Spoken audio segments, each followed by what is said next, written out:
Alors, j'aimerais effectivement évoquer la dation de 1979 qui peut être considérée, en tout cas pour l'histoire du musée Picasso, comme une dation fondatrice. Donc, pour bien comprendre l'importance de cette dation, il faut peut-être dans un premier temps, en quelques chiffres, se représenter en fait la part des œuvres entrées par dation au sein des collections donc affectées au musée Picasso. Quelques propos introductifs. J'ai exclu en fait de ces chiffres toutes les archives, tout le fonds d'archives qui est conservé également au musée Picasso, qui représente près de 200 000 pièces. Donc pour ne pas pondérer les chiffres présentés, je me suis concentrée sur les techniques, donc les dessins, les estampes, les peintures et les sculptures. Et on voit bien combien la part d'œuvres entrées par dation est excessivement importante, puisqu'elle dépasse les 80% dans la plupart des cas, et même pour les dessins, arrive jusqu'à 93%. Quand on s'intéresse à l'évolution de cette part de la dation, des œuvres entrées par dation au fur et à mesure de l'existence de ce musée, qui a ouvert en 1985, eh bien, on se rend compte que cette part, en fait, elle reste tout aussi importante. Alors, ça ne veut pas dire qu'il n'y a pas eu de politique d'acquisition au musée Picasso durant toutes ces années, bien au contraire. Simplement, effectivement, voilà, une œuvre de Picasso coûte généralement relativement cher. Et c'est vrai que là, on raisonne en termes d'entrée, de nombre d'œuvres, et non en termes de budget d'acquisition. En tout cas, voilà, ces quelques chiffres nous révèlent l'importance de ce dispositif pour la constitution des collections du musée. Donc, il y a eu plusieurs dations au musée. Ma collègue reviendra sur celles qui sont apparues après 1979. Moi, j'aimerais revenir sur celle de 1979, d'abord parce que nous fêtons les 40 ans cette année, et puis expliquer pourquoi est-ce que cette dation, elle a eu non seulement une importance quantitative dans le nombre d'œuvres qu'elle a permis de faire entrer dans les collections nationales, mais également une importance symbolique. Et pour bien mesurer cette importance symbolique, Apolline en a un petit peu parlé tout à l'heure, mais il faut effectivement se rendre compte qu'avant 1979, les collections nationales étaient alors pas dépourvues d'œuvres de Picasso, mais en tout cas en conservaient peu. Je ne m'attarde pas, Apolline en a parlé, mais effectivement, la première œuvre à être rentrée dans les collections publiques, c'est cette femme lisant, qui est un don de l'artiste au musée de Grenoble. Alors, c'était également quelque part la récompense d'une personnalité forte, qui était le conservateur de l'époque du musée de Grenoble, Andry Farcy, qui, contrairement, je pense, à ses contemporains, avait une sensibilité à l'art moderne et contemporain beaucoup plus exacerbée. Alors, juste pour corriger un petit peu, en fait, ce portrait de Gustave Coquillot est le premier rachat des musées nationaux, le premier rachat d'un Picasso. Et donc, à cette époque, Picasso a 52 ans, donc déjà une longue carrière derrière lui, et ça dit aussi comment l'État a été un petit peu frileux, en tout cas, dans l'achat d'œuvres de Picasso. Par la suite, il y a eu de nombreux dons de l'artiste. Une exposition au musée Picasso l'année dernière revenait sur ce don de 10 chefs-d'œuvre qui est survenu juste après la guerre, grâce à la personnalité de Jean Cassou et à la générosité de l'artiste. Et puis par la suite, Picasso a été très généreux. Il a beaucoup donné de son vivant en France, à l'étranger. Ici, vous avez une des œuvres qui a été donnée à la ville d'Antibes, ville qui, à la suite de ce don, a pu constituer donc, le musée Picasso d'Antibes. D'autres exemples de dons de l'artiste, comme ces céramiques données au musée d'art moderne de Céret. Et puis après la guerre, l'État a fait 2 achats très importants, que sont les 2 rideaux de scène de Parade et Mercure. Donc une étape importante en termes de collection picassienne dans les collections publiques. Et puis d'autres œuvres de Picasso parviennent dans les collections publiques, grâce notamment au rachat, au don de collectionneurs privés. Donc j'ai mis pour exemple la succession Paul Guillaume, qui conservait un certain nombre d'œuvres de Picasso qui sont aujourd'hui au musée de l'Orangerie. Donc en tout, on compte en fait avant 1979 environ 500 œuvres de Picasso présentes dans les collections publiques en France, ce qui est peu en réalité comparé à la renommée de l'artiste à cette époque, à sa production intense, c'est que Picasso a beaucoup produit, mais aussi comparé au panel de techniques et de médiums qu'avait employé l'artiste de son vivant. Et puis c'est finalement relativement peu quand on se rend compte en fait, du nombre de dons très importants effectués par l'artiste de son vivant. Donc finalement, après la Deuxième Guerre mondiale, on se trouve dans un contexte général un peu frileux. En tout cas, les collections publiques marquent peut-être, par rapport aux institutions étrangères, un certain retard du point de vue de l'acquisition d'œuvres de Picasso. Si vous suivez la visite de l'exposition chef-d'œuvre en fin d'après-midi, vous verrez comment la France est passée à côté notamment de l'achat des Demoiselles d'Avignon, chef-d'œuvre ultime de Picasso. La période de reconstruction d'après-guerre n'est par ailleurs pas vraiment propice non plus à placer la culture au rang des priorités. Donc finalement, cette datation de 79, au moment où elle intervient, elle apparaît un peu comme un miracle. Et j'aimerais qu'on visionne une petite vidéo assez courte de Maurice Ecardy en 1979. Donc Maurice Ecardy était le premier président de la commission d'agrément. Et donc il déambule dans l'Hôtel Salé, qui sera le futur musée Picasso, qui ouvrira en 85. Et voilà comment il parle donc de cette dation Picasso. Je vais résumer l'intervention de Maurice Ecardy, qui effectivement est interrogé par une journaliste de la télévision française et qui lui explique qui lui demande pourquoi est-ce qu'on peut parler de miracle au sujet de cette dation Picasso. Donc Maurice Ecardy résume en fait pourquoi est-ce qu'on parle de miracle. Eh bien d'abord parce que la loi existait, il insiste sur le fait que le cadre juridique était bien en place en 1979, que le décret d'application avait également été pris sous le ministère de Valéry Giscard d'Estaing en 70-71. D'autre part que la collection exceptionnelle existait, puisque Picasso, dit-on, avait gardé le meilleur.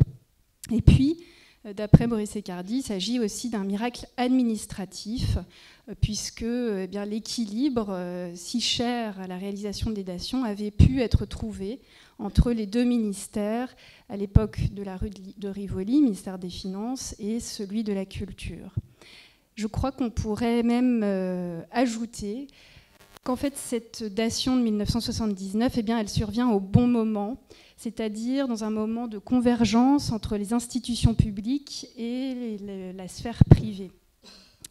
En fait, cette dation de 1979, elle marque un consensus trouvé enfin de la part des institutions publiques autour de l'œuvre de Picasso.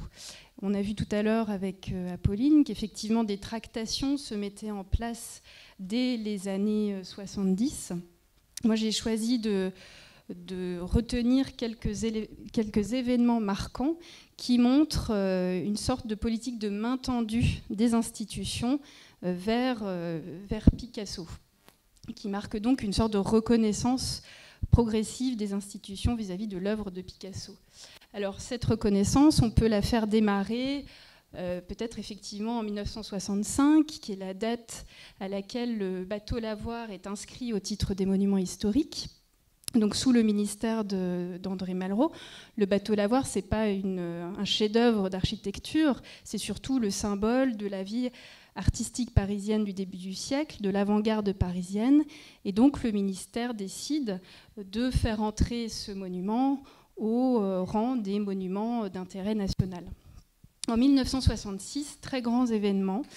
a lieu en fait au Petit et Grand Palais l'hommage à Pablo Picasso, qui est en fait la première grande rétrospective nationale, d'ordre national, consacrée à Pablo Picasso. À cette occasion, des œuvres sont découvertes, redécouvertes, et surtout le public, qui est très nombreux à l'époque, plus d'1 million de spectateurs, donc c'est énorme, c'est un vrai succès, découvre toute la partie sculptée de l'artiste. Alors, l'exposition est inaugurée par Malraux, que l'on voit en haut à gauche, et au cours de la visite de l'exposition, il s'arrête devant cette œuvre que vous voyez en haut à gauche, qui est le Faucheur, et que vous retrouverez dans l'exposition chef-d'œuvre. Et donc il s'arrête, il a un mot à propos de ces sculptures, il trouve que c'est le geste même de la mort, et il a en tête l'idée de faire un agrandissement de cette sculpture, de la placer à la pointe de l'île Saint-Louis pour en faire un monument dédié à Baudelaire. Donc c'est pas anodin. Quelque part, c'est aussi ramener Picasso dans une histoire de l'art officielle et en souligner toute la dimension poétique. Autre grand moment, donc le vote de la loi, dite loi Malraux, sur la datation, qui survient donc 2 ans après ce grand hommage à Pablo Picasso. En 1968, alors je ne pense pas que Malraux savait que l'Hôtel Salé allait devenir le musée Picasso. En tout cas, c'est lui qui signe l'arrêté de classement parmi les monuments historiques. En 70-71, donc je l'ai dit, le décret d'application est pris. Donc là, tout va très vite, hein, tout s'enchaîne très vite. Et puis, la même année, en 71, a lieu l'exposition d'anniversaire Pablo Picasso au Louvre pour le 90e anniversaire de l'artiste. Alors à cette occasion, c'est Pompidou, président de la République, qui inaugure l'exposition. Pablo Picasso ne peut pas se rendre, il est trop âgé, il réside dans le sud de la France, et il envoie Roland Dumas, qui à l'époque est son avocat. Et Roland Dumas explique comment Picasso avait à cœur, était presque obsédé par l'idée de savoir si ces œuvres, qui sont présentées donc dans une grande galerie au Louvre, soutenaient la comparaison avec les œuvres d'art anciens. Et là encore, je crois qu'on est dans un moment où l'œuvre de Picasso est reconnue de son vivant parmi les plus grands artistes français. En tout cas est élevé au rang d'artiste et s'inscrit dans une histoire de l'art officiel. En 1973 a lieu donc la donation de la collection personnelle de Pablo Picasso, acceptée par l'État. Et puis en 1974 paraît La tête d'obsidienne d'André Malraux, qui revient sur la mise en place justement de cette donation à la suite de la mort de l'artiste, mais qui également, dans cet ouvrage, valorise les dernières œuvres de l'artiste qui avait fait beaucoup parler d'elle quelques années auparavant dans une exposition qui se tenait à Avignon. Donc on voit finalement qu'en une quinzaine d'années à peine, les hommages nationaux, les expositions consacrées à Picasso d'ampleur nationale se multiplient.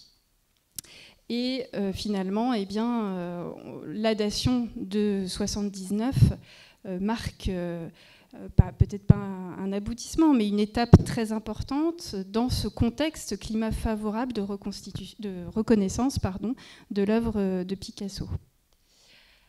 À la mort de l'artiste se met donc en place le règlement de la succession qui sera traité conjointement avec l'instruction de la dation.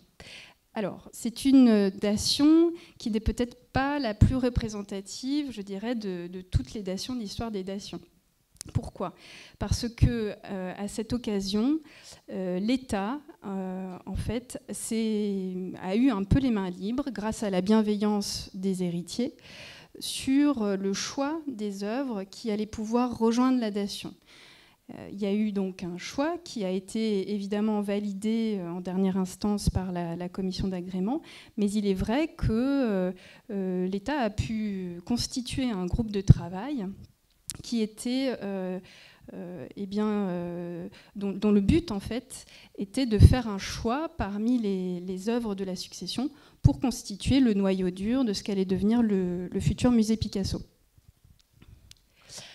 Alors, qui ont été les acteurs de cette succession et de la dation? Alors tout d'abord, les héritiers de Pablo Picasso, ainsi que leurs avocats. Un administrateur judiciaire a été commis, en la personne de Pierre Zécry. Il a pris en charge la succession. L'équipe de Maurice Reims, commissaire-priseur, a été désignée pour faire l'inventaire et la prisée des biens de la succession. Alors nous avons la chance d'accueillir Christine Piot qui a participé à cet inventaire et qui nous racontera tout à l'heure peut-être toute la difficulté, toute l'ampleur de cet inventaire, les œuvres étant à l'époque déjà en très grand nombre et dispersées dans plusieurs demeures. Et puis donc comme je le disais, un groupe de travail est nommé par l'État en vue de la préparation de la dation. Donc c'est Dominique Bozo, Jean Lémarie, Michel Richet, qui ont été rejoints par la suite par Roland Penrose, Pierre Dex et Maurice Besset, tous éminents spécialistes de l'œuvre de Picasso. En tout, l'inventaire aboutit à environ 1800 peintures, 1300 sculptures, 2800 céramiques, 7000 dessins et estampes, un corpus donc considérable. Par la suite, il a été décidé de constituer donc des lots qui devaient naturellement répondre équitablement aux dispositions de chaque héritier, et puis de satisfaire également la préparation de la dation. Alors, Dominique Bozo explique qu'il s'est considéré très chanceux à l'époque, parce que effectivement les héritiers ont fait preuve d'une grande bienveillance et il a pu pas faire son marché, mais voilà, puiser dans ce qu'il appelle la caverne d'Ali Baba pour constituer ce noyau dur qu'allait constituer la dation de 79. Une première sélection est faite par l'équipe de spécialistes et cette première sélection est confrontée au lot qui devait être destiné aux héritiers. En réalité, peu d'œuvres se superposent. Les choses se font assez facilement. Alors, je vais tenter de mettre une deuxième vidéo, si ça marche.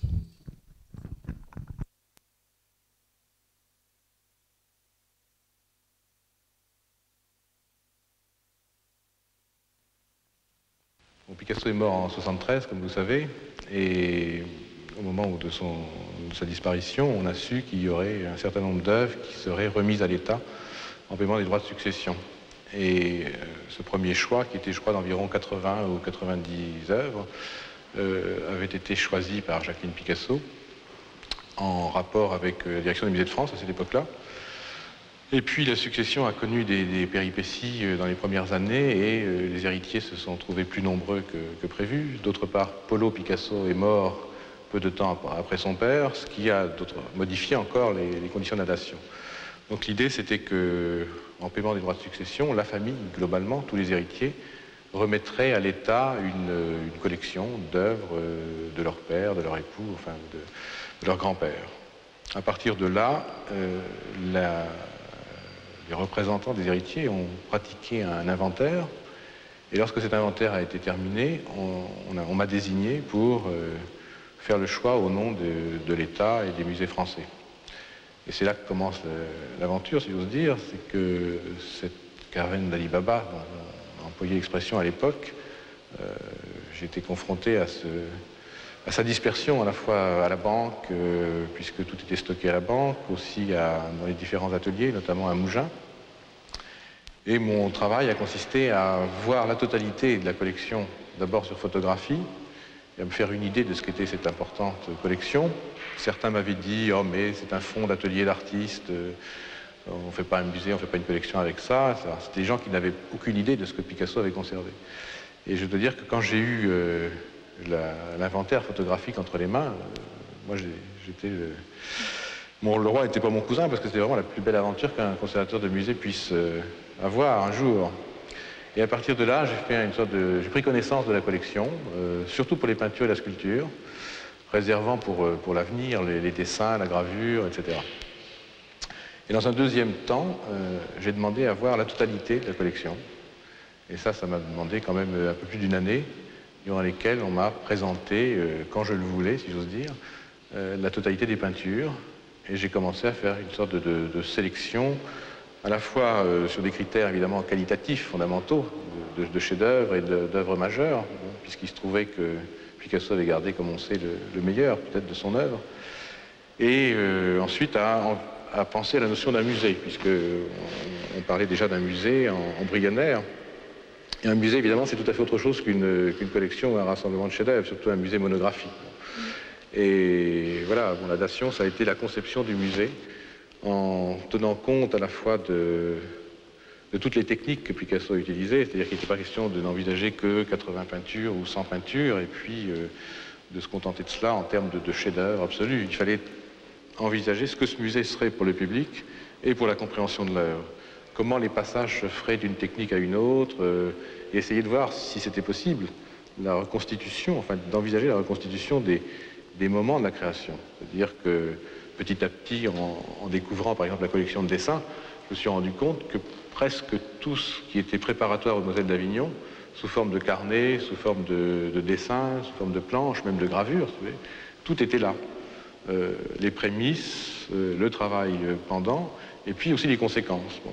Donc il est évident que même si certaines œuvres qui ont été retenues n'ont pas la même valeur ou des critères de patrimoine, leur rassemblement ou leur constituait en soi déjà une notion de patrimoine. Et finalement, les membres du petit comité qui est intervenu ultérieurement pour décider ce que serait la dation, nous nous sommes imposés tous de ne rien disperser de ce qui constituait vraiment une pensée et une élaboration d'une œuvre, si vous voulez.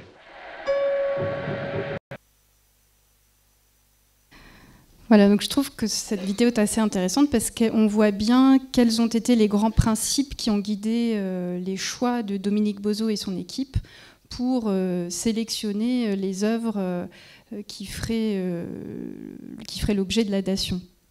Alors il l'a dit, la période chronologique couverte en fait prenait le pas sur le musée de Barcelone en fait, où sont conservées les œuvres de jeunesse de Picasso.